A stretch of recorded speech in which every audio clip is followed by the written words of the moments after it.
Amém, irmãos? Espero que os irmãos estejam bem. Vamos ao nosso texto base, segundo livro dos Reis, capítulo 1, versículo 1 diz assim: E depois da morte de Acabe, Moabe se rebelou contra Israel. Até aqui. Vamos orar. Senhor, nós oramos te agradecendo pela palavra, pedimos em nome de Jesus que o Senhor venha nos edificando nessa noite. Amém. Amém, irmãos? Veja, relembrando os irmãos, nós estamos na narrativa dos livros dos reis e do livro de crônicas. Na última palavra, a história se encerrou no reino de Judá, como o descendente dos reis foi acabar na rainha Atalia, filha de Acabe, matando todos os descendentes e usurpando o trono. O que vai acontecer agora? É como num filme. Nós vamos fechar a história em Judá e vamos ver a mesma época o que está acontecendo em Israel. Agora nós vamos ver o outro lado da história, no Reino do Norte. E o ponto da história que nós vamos pegar aqui é com a morte do rei Acabe. E aí a Bíblia já começa mostrando que tudo aquilo que Deus falou contra o reino de Israel começa a acontecer. Primeiro, Acabe é morto. Por causa do seu arrependimento, como eu falei para os irmãos, ele ainda é morto de uma maneira digna, teve um enterro digno. Muitos teólogos até acreditam que Acabe pode ter se arrependido, ter sido salvo. Até que pelo que aconteceu, a história até acabou bem para Acabe, mas começa a vir a consequência. Qual que é? Os moabitas se rebelam contra o reino de Israel. Dentro da aliança mosaica, sempre que o povo desobedece, uma das primeiras coisas que acontece, os inimigos vêm contra o país. E aí a narrativa vai continuar, versículo 2. E caiu Acasias pelas grades de um quarto alto, que tinha em Samaria, e adoeceu, e enviou mensageiros, e disse-lhes: Ide e perguntai a Baal-zebude, Deus de Ecrom, se sararei dessa doença. Mas o anjo do Senhor disse a Elias, o tisbita: Levanta-te, sobe para te encontrares com os mensageiros do rei de Samaria, e dize-lhes: Porventura não há Deus em Israel, para irdes consultar a Baal-zebube, Deus de Ecrom? E por isso, assim diz o Senhor: da cama que subiste, não descerás, mas sem falta morrerás. Então Elias partiu. O que acontece aqui? Nesse capítulo, nós vamos ver 3 tipos de juízos sendo aplicados. O primeiro juízo pela providência divina. O segundo juízo pela palavra profética. E o terceiro juízo pela palavra de Deus. Nós vamos ver 3 formas diferentes de Deus agir, aplicando o juízo. A primeira delas é a providência. O que é a providência? É Deus lidando nas circunstâncias, um Deus que controla a história, fazendo com que aconteçam acontecimentos bons e acontecimentos ruins. No caso aqui, já veio o primeiro acontecimento da providência. Moabe se levanta, isso é guerra.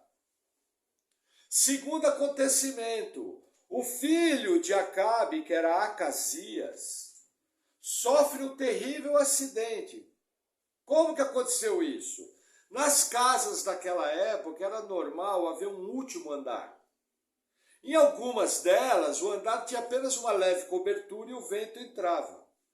Como Acasias era um rei, e era o hábito da arquitetura da época, provavelmente na casa dele, no palácio dele, o último andar tinha como umas treliças para passar o vento. Porque o rei queria ter sua privacidade. Quando ele subisse depois do almoço para se refrescar do calor do dia, ele não queria ser visto pelo povo, afinal ele era um rei. E aí o que acontece? A providência vem e ele sofre um terrível acidente. Esse acidente, inclusive, o profeta Elias, levantado por Deus, fala o seguinte: olha, você vai morrer desse acidente. Mas a grande questão aqui que o escritor quer mostrar é o seguinte, veja, em vez de Acasias buscar o profeta Elias, ele vai buscar um dos deuses de Ecrom. Aonde que fica Ecrom? Os filisteus tinham 5 cidades que eram capitais. Cada cidade era fortificada, tinha um governo único e normalmente tinha um deus. Baal-zebub era o deus da cidade de Ecrom. O interessante aqui é que esse Deus aqui, esse falso Deus, é citado nos evangelhos. Quando os fariseus acusam que Jesus, ele expulsava demônios pelo poder de Beelzebu, o maioral dos demônios. O que acontece? Quem é Beelzebu? É a variação do nome desse demônio. O nome Baal-zebub, na verdade, é uma sátira. É uma piada que os israelitas faziam com esse falso Deus. Porque o nome original dele era Baal-zebu. Baal-zebu queria dizer Senhor da Glória. Os israelitas, olha que interessante, isso aí está escrito na Bíblia. Mudaram o nome para Baal-zebub, que queria dizer Deus das moscas. Agora, mosca normalmente dá onde? No esterco e no lixo. Então era uma piada que eles faziam. Mas veja que interessante. O rei Acasias tinha o profeta Elias do lado. E aí Deus levanta o profeta Elias. E o profeta Elias vai em direção a ele e fala: olha, por acaso não tem Deus em Israel? Para que você o busque. Veja, nós vimos nos livros dos reis, nos livros de crônicas, vários reis que foram ajudados por Deus. Só que esse camarada resolve buscar um ídolo.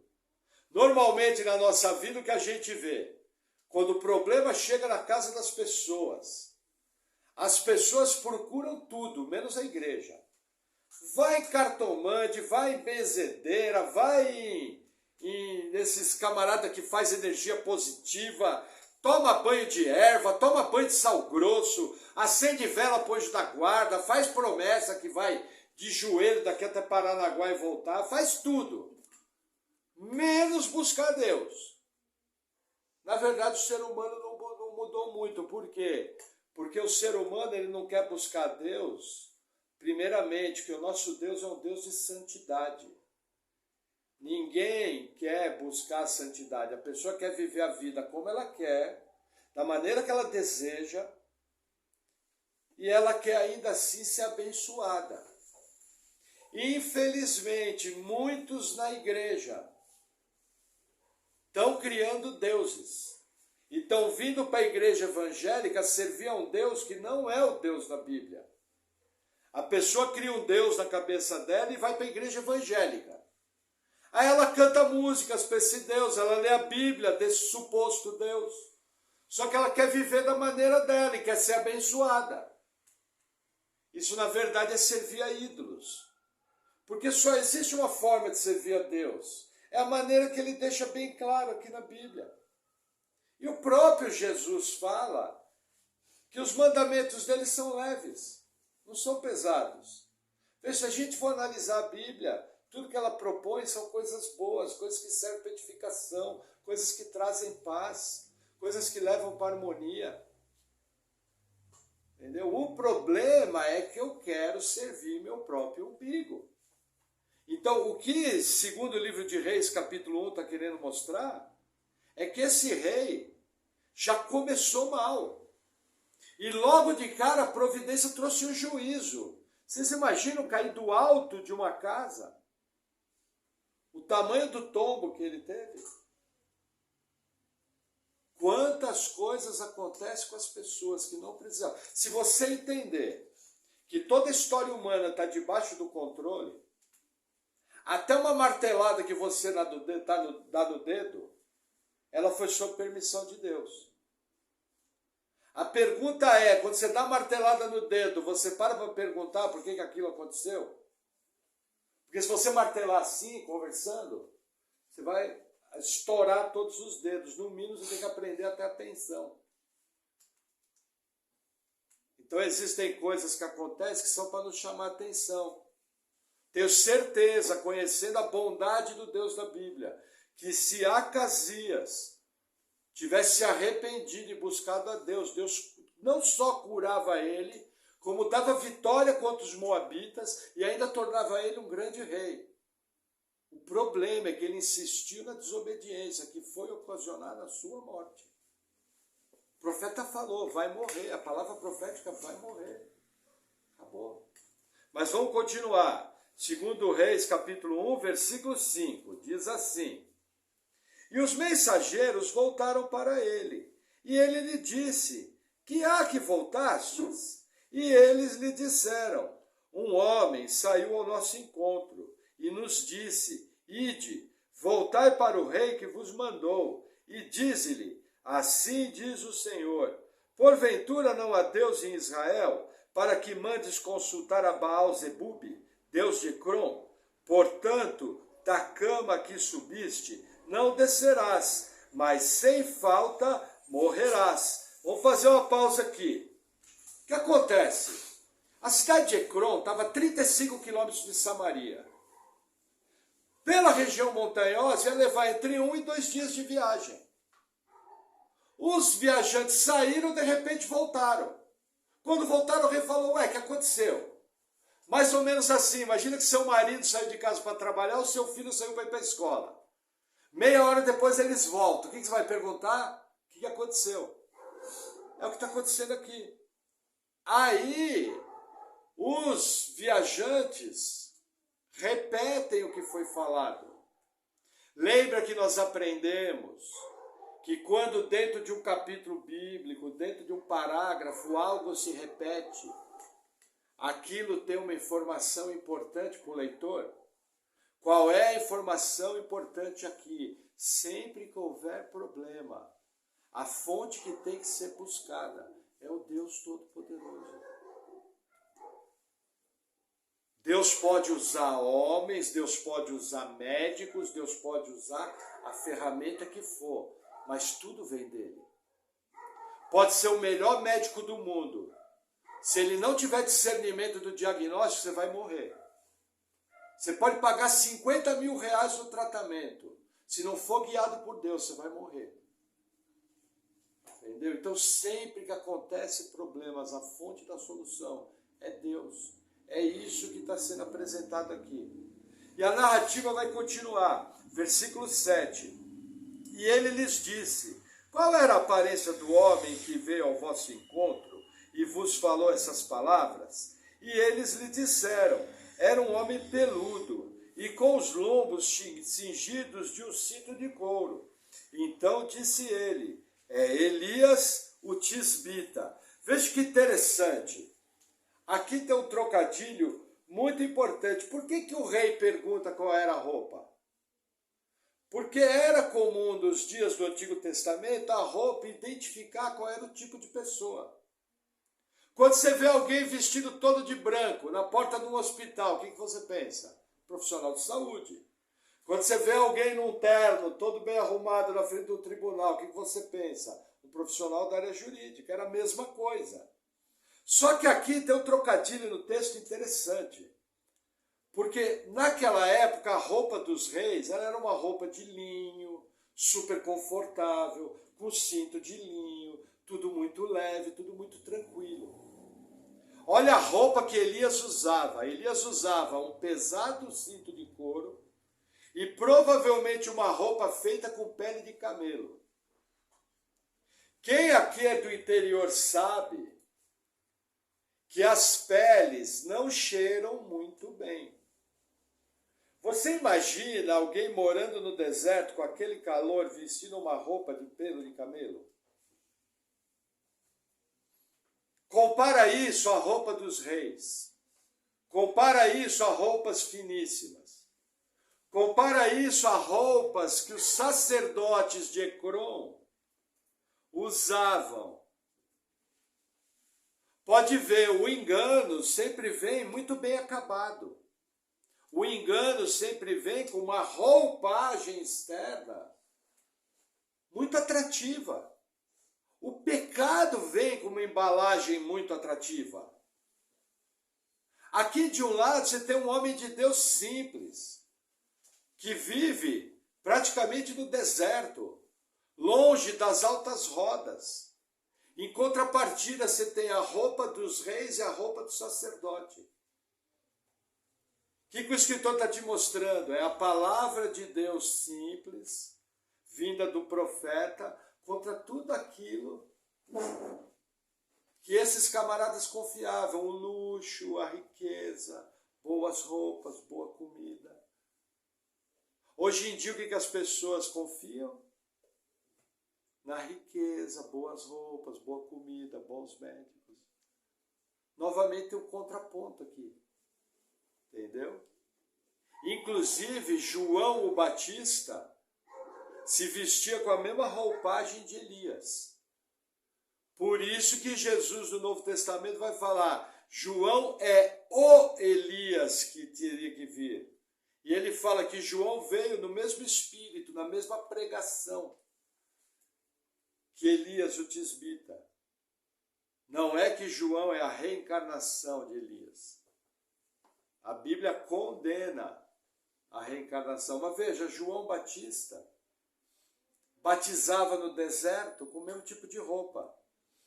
E a Bíblia fala que fariseus, vestidos de roupa finíssima, que o fariseu não se vestia mal, ouvia a pregação de João Batista e alguns até se batizavam. É o mesmo contraponto. 850 anos depois. 2000 anos depois, que a nossa época, continua a mesma coisa. As pessoas confiando na riqueza e confiando nos ídolos para resolver os seus problemas. E a narrativa vai continuar. Tomar um gole d'água. Versículo 9. Então o rei lhe enviou um capitão de 50, com seus 50, e subindo a ele, porque eis que estava sentado no cume do monte. E disse-lhe, homem de Deus, o rei diz, desce. Mas Elias respondeu e disse ao capitão de 50, se eu, pois, sou homem de Deus, desça fogo do céu e te consuma a ti e aos teus 50. Então, fogo do céu, desceu fogo do céu e consumiu a ele e aos seus 50. E tornou o rei a enviar-lhe outro capitão de 50, com os seus 50. Ele lhe respondeu dizendo, homem de Deus, assim diz o rei, desce depressa. E respondeu Elias, se eu sou homem de Deus, desça fogo do céu e te consuma a ti e aos teus 50. Então o fogo de Deus desceu do céu e o consumiu a ele e aos seus 50. Até aqui. Olha que interessante, gente.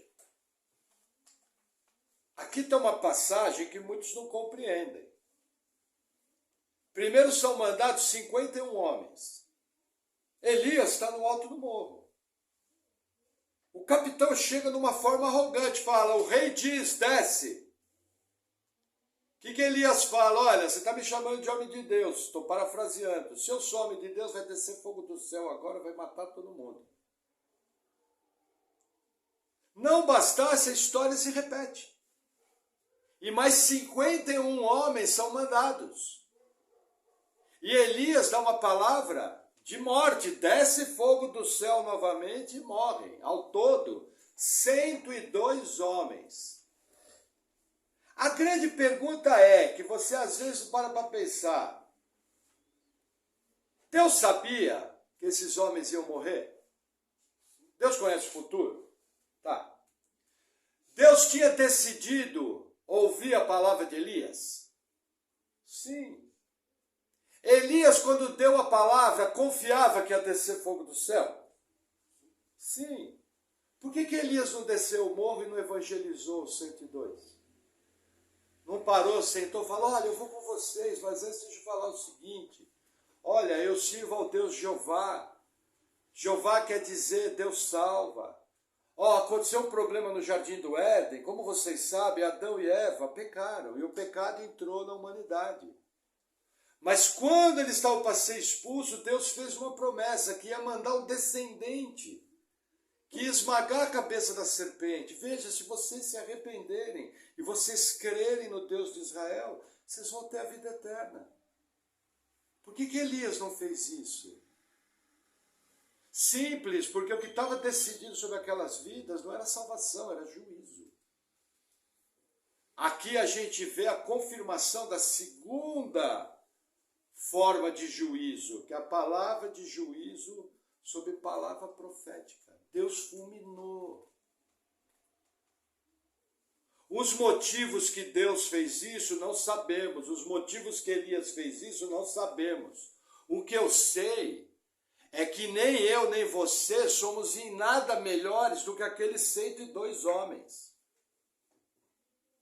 Nós merecíamos tanto o inferno como aqueles homens que morreram sem a fé em Deus foram. Mas Deus, pela sua graça, muito nos amou, veio e nos salvou, como Ele tem feito isso em toda a história. E aí tem crente brincando com a palavra profética de Deus. Tem gente achando que a palavra profética de Deus é moleza. Tem gente achando que o que está escrito aqui nesse livro não é para ser levado a sério. E esse livro aqui fala, de Deus não se zomba, aquilo que o homem plantar, certamente colherá. Lembra o doce equilíbrio? Um Deus de amor que enviou seu Filho, mas que, porém, é um Deus justo que tem que aplicar juízo. Quem eram esses homens? Quem foi salvo? Quem foi para o inferno? A gente não sabe, não tem essa informação. O que a gente sabe é que dentro da sua soberania e dentro da palavra do profeta, 102 homens morreram na hora. Entendeu? E essa mensagem atravessou quase 3.000 anos. Para nos avisar, cuidado com a palavra profética de Deus, que é a Bíblia. A palavra profética hoje está escrita. Eu não preciso que levante alguém no meio da congregação, sabe aquelas profetadas? Eis que veio a minha palavra do Senhor, Deus te ama. Tem profetada que é assim, está escrito aqui. Eu cuido de ti, servo meu. Está escrito nos Salmos. Entendeu? Então assim, cuidado. O mundo espiritual é sério. A maneira que eu levo minha vida é séria. Tem gente se machucando e não precisa. Entendeu? Porque olha a diferença. Olha o que vai acontecer na passagem seguinte, versículo 13. E tornou a enviar o terceiro capitão de 50, com seus 50. Então subiu o terceiro capitão de 50 e chegando, pôs-se de joelho diante de Elias. E suplicou-lhe, dizendo, homem de Deus, seja, peço-te, preciosa aos teus olhos a minha vida, e a vida desses 50 teus servos. Eis que fogo do céu desceu do céu, e consumiu aqueles 2 primeiros capitães de 50, com seus 50. Porém agora, seja preciosa aos teus olhos a minha vida. Sabe como esse camarada chegou? Esse camarada chegou que nem aquela história que Jesus conta, que 2 homens entraram para orar.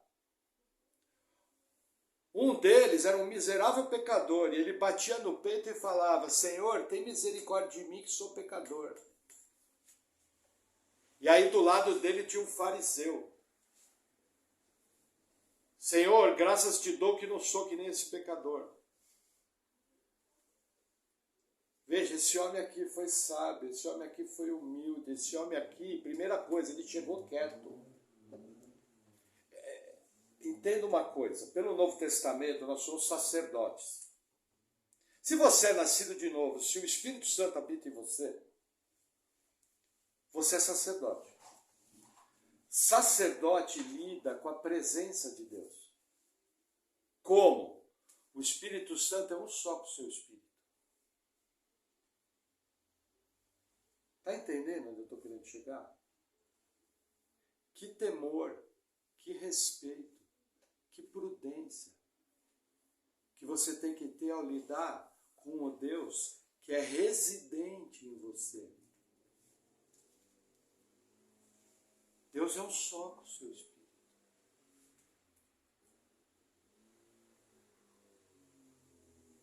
Nas conversas, no trabalho, nas discussões, naquilo que você assiste. Você vê, esse homem aqui, ele sabia que ele estava vindo lidar com a presença de Deus. Os outros chegaram lá debaixo do morro e falaram, desce, arrogante. Esse aqui não, ele chegou, desceu, subiu a pé o morro. Assim que chegou diante de Elias, jogou a cara no pó. E falou, tem misericórdia da minha vida. O que ele apelou? Para a misericórdia do Deus Altíssimo. É bem claro no texto. Seja preciosa a minha vida. Gente, na boa. O nosso pecado ofende a Deus. A nossa vida foi preciosa para Deus. Quando Ele nos deu o presente da salvação. A nossa parte na salvação é o pecado. A nossa parte da salvação é receber o juízo. Deus tirou tudo isso, jogou lá na cruz do Calvário e te deu o presente da vida eterna. Mas você teve que, num momento, se dirigir a Deus e se humilhar, falar, Deus, tem misericórdia de mim. Eu sou pecador. Eu creio que Jesus é Deus. Percebe? Atitude humilde, atitude sábia. Bola baixa. Quando você vem aqui para a igreja, você está vindo servir a Deus. Quando você está nas suas orações, você está se dirigindo a Deus.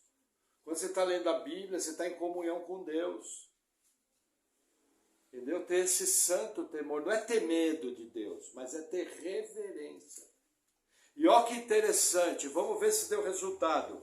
Versículo 15. Então o anjo do Senhor disse a Elias, desce com este, não temas. E levantou-se e desceu com ele ao rei. E disse-lhe, assim diz o Senhor, porque enviastes mensageiros a consultar a Baal-zebube, Deus de Ecrom. Porventura é porque não há Deus em Israel, para consultar a sua palavra? Portanto, dessa cama que subiste, não descerás, mas certamente morrerás. Olha que interessante, terceira vez que repete no capítulo. O que será que Deus está querendo nos ensinar? Busque a minha face, busque a minha pessoa. Até para buscar o profeta, Deus está nos mostrando duas maneiras de buscar. Uma é arrogante, aí eu decreto, eu determino. Já viu? Igreja que ensina isso, nós decretamos. Gente, isso é arrogância, não decreta nada. O único ser que tem poder de decretar é o Deus Todo-Poderoso. Ele fala e acontece, só. O que você pode fazer é humildemente orar. Senhor, se for da tua vontade, já mudou. Entendeu? Então você percebe o tempo todo. O texto está mostrando, busque a Deus, não busque de qualquer maneira. Busque de maneira reverente, colocando Deus na posição de Deus. Agora, aqui tem uma informação importante. Elias está tendo contato com um anjo. No caso aqui, só para você não se confundir, não é uma teofania. Pode ver, vamos ver. Vamos ver de novo. Volta a página, versículo 15. Então o anjo do Senhor, tá vendo? Tá tudo com letra minúscula, só o S do Senhor está em maiúscula. Esse anjo aqui é um anjo normal. Lembra que no Antigo Testamento tem as teofanias, que é Jesus aparecendo na forma de anjo do Senhor, e ele fala coisas como se ele fosse o próprio Deus. Aí na sua Bíblia vai aparecer anjo com letra maiúscula. Quando você vê anjo com anjo do Senhor com letra maiúscula, é Jesus pré-encarnado. Você vê esse caso quando Abraão recebe a visita dos 3 homens.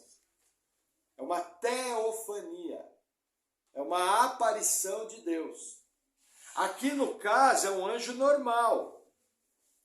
Agora, vê que interessante, hoje em dia se fala muito de anjo nas igrejas, né?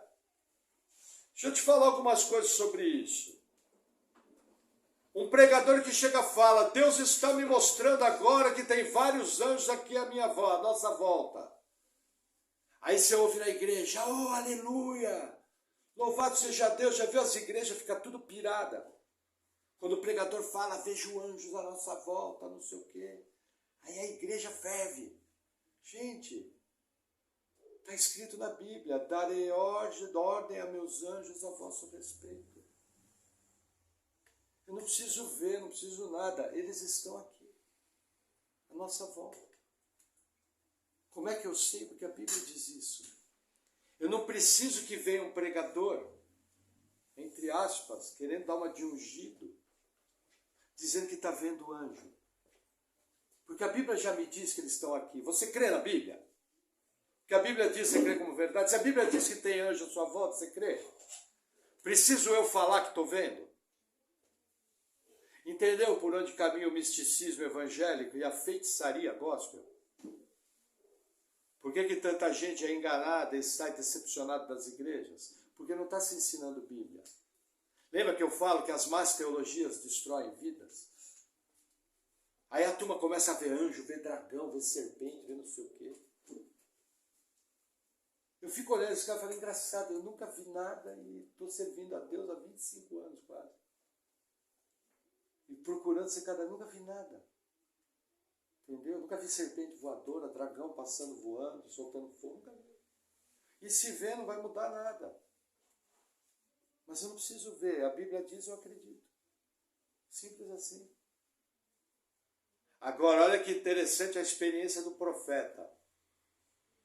O anjo se dirige a ele diretamente, mostrando que podem acontecer mensagens entregues por anjo. Principalmente aqui, que boa parte da Bíblia não estava escrita.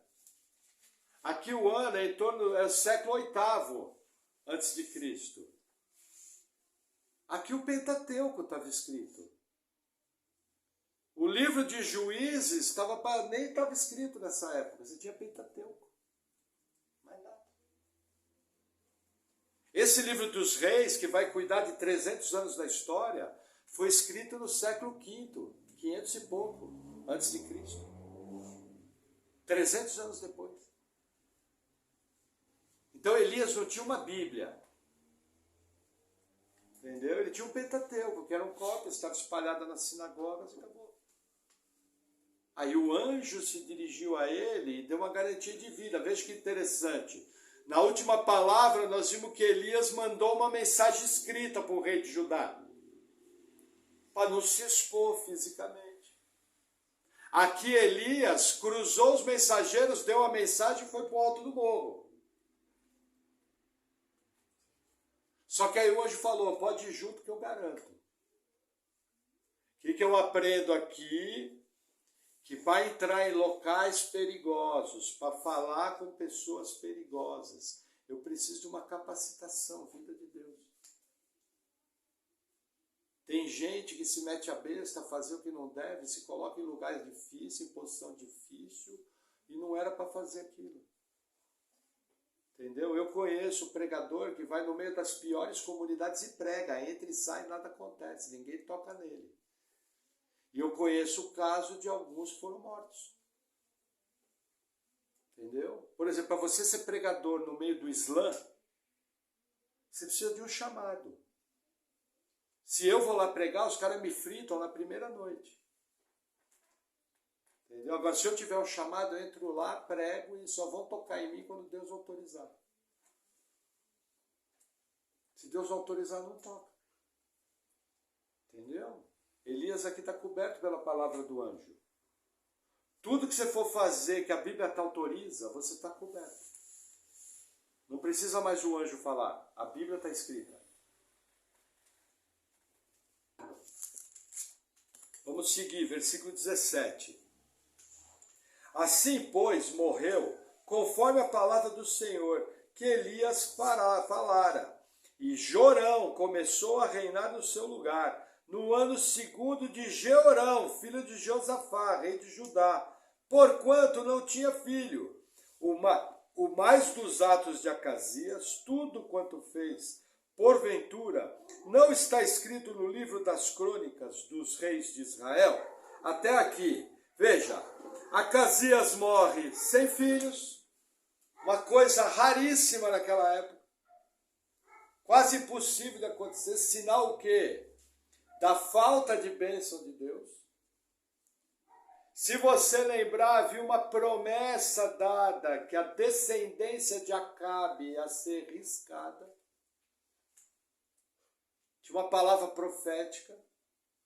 E aí o seu irmão assume o trono. Uma vida besta, uma vida sem Deus, uma vida servida à idolatria. Sofreu um acidente, deu um trelelê, não buscou a Deus, foi para a glória. Está no inferno. Esse aqui, muito provável, 99,9% está no inferno. Mas veja, ele tinha o profeta Elias. Olha que interessante. Elias tinha feito chover fogo do céu. Tinham sido mortos 450 profetas de Baal. Será que ele não ficou sabendo dessa história? Será que ele não soube através desse sinal claro que Jeová, Todo-Poderoso, era o Deus de Israel? Mas não adianta, quando o coração do homem é duro, pode fazer sinal, pode morto ressuscitar, que nem foi Lázaro, pode acontecer o que for. O camarada não se rende. E não se arrepende, e não crê, vai para o inferno. Entendeu? Vai para o inferno por quê? Porque não creu. Esse camarada teve 3 avisos. Sério, claro. Quando chegou a primeira mensagem, ele podia ter botado a cara no pó, vestido saco e cinza e falado: eu me arrependo de ter ido buscar Baal-zebub. E a partir de agora eu vou buscar o Deus Todo-Poderoso. Em nenhum momento ele fez isso. Quantas e quantas pessoas que nós conhecemos, algumas já partiram, que você fala do amor de Deus, você fala do evangelho, que nem bater num muro.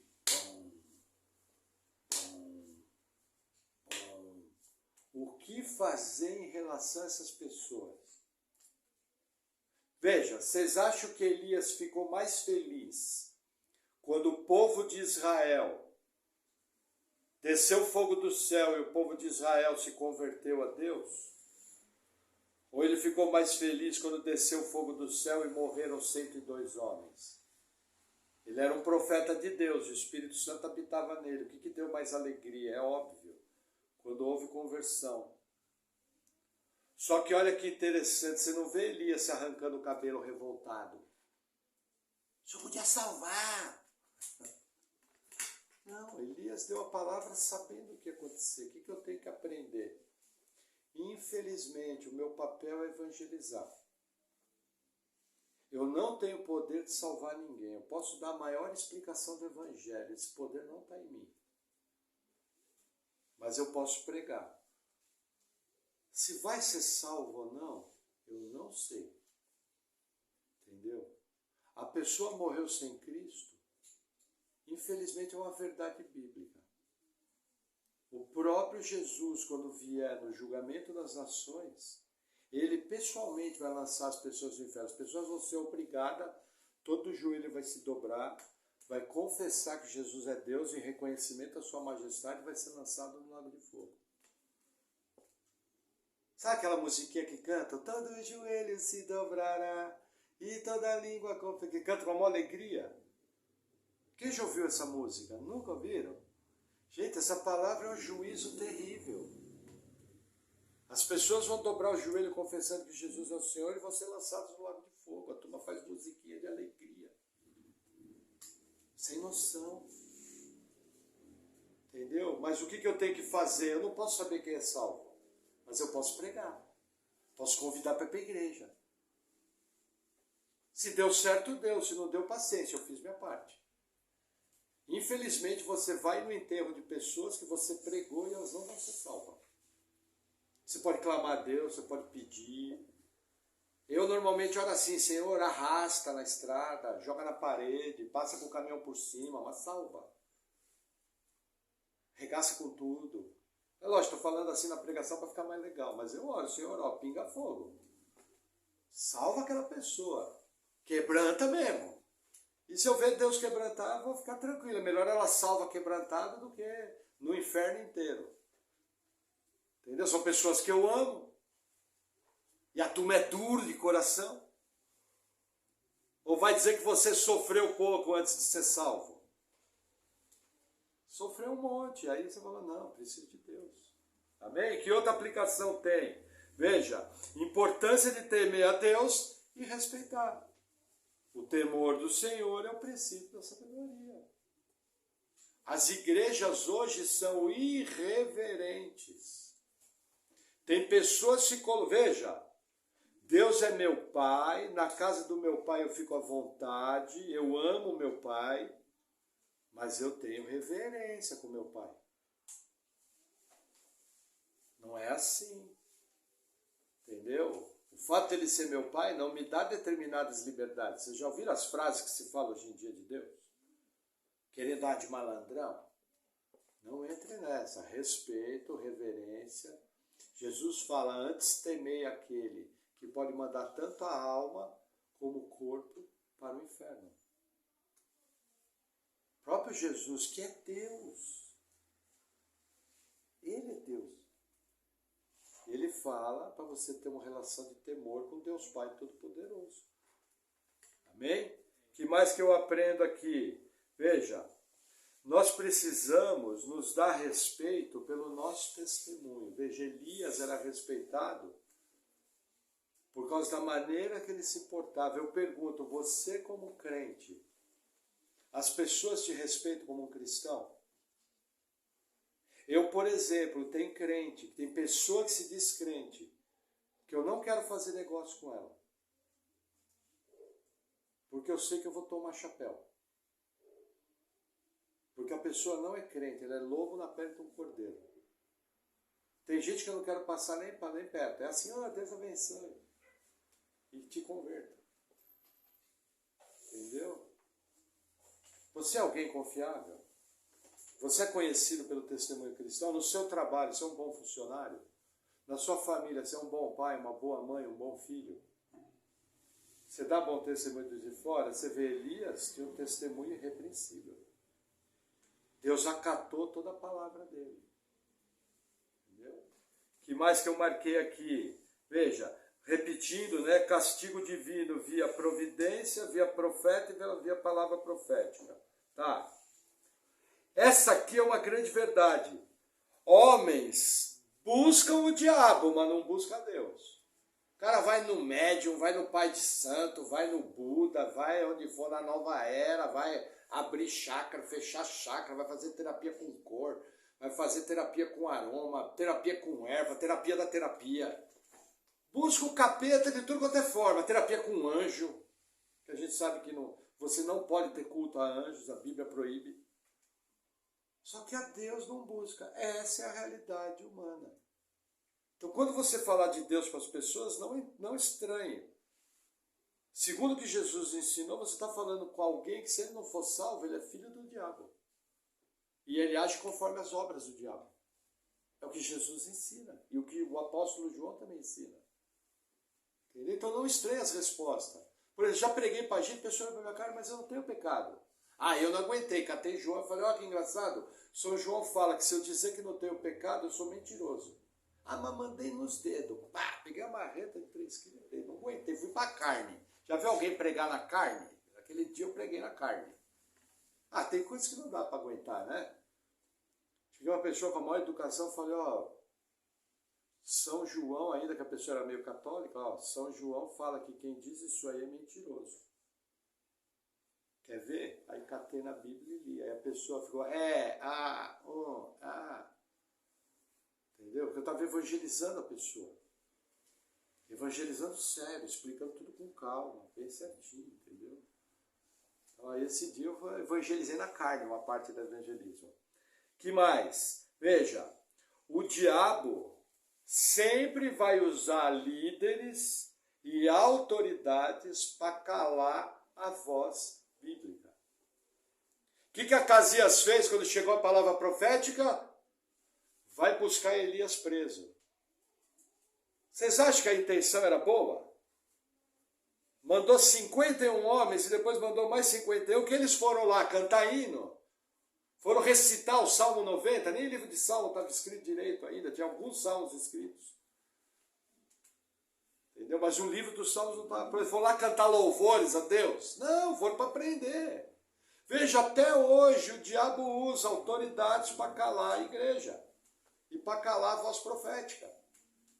Estava falando na oração, essa semana no Canadá, estão tentando aprovar uma lei que quem ofender, escolha a palavra certa, a ideologia de gênero, vai pagar uma multa de $25 mil, se condenado.